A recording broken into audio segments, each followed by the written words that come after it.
Yeah. Hi, Dr. Bell. How are you doing?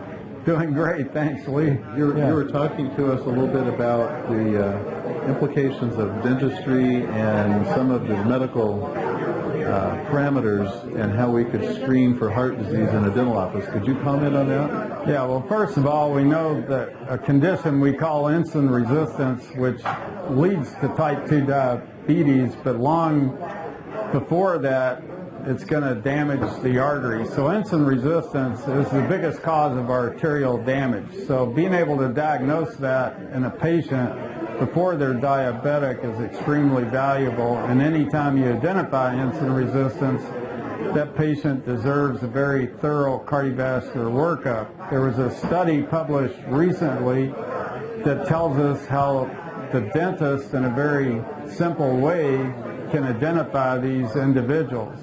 And that is if they have 4 or more missing teeth, or if they have 26% or more pocket depths of 5 millimeters or greater, coupled with the A1C, hemoglobin A1C measurement of 5.7 or higher.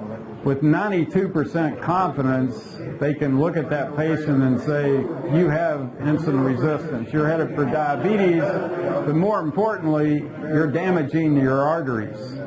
You deserve the benefit of seeing an individual who can perform a thorough cardiovascular assessment. We would argue certainly all the people that have been through our 2-day course, the Bale-Donine method course, would be medical providers who could provide that type of assessment. So this is a good way the two fields can interact together. It's very simple. It's easy to do the A1C. The patient doesn't have to fast. The dentist could do it in his office easily. It's simply a finger prick. Doesn't cost much.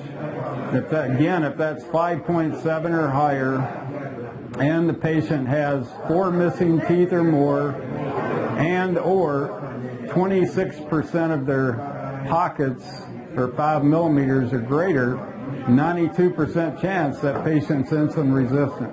They need to be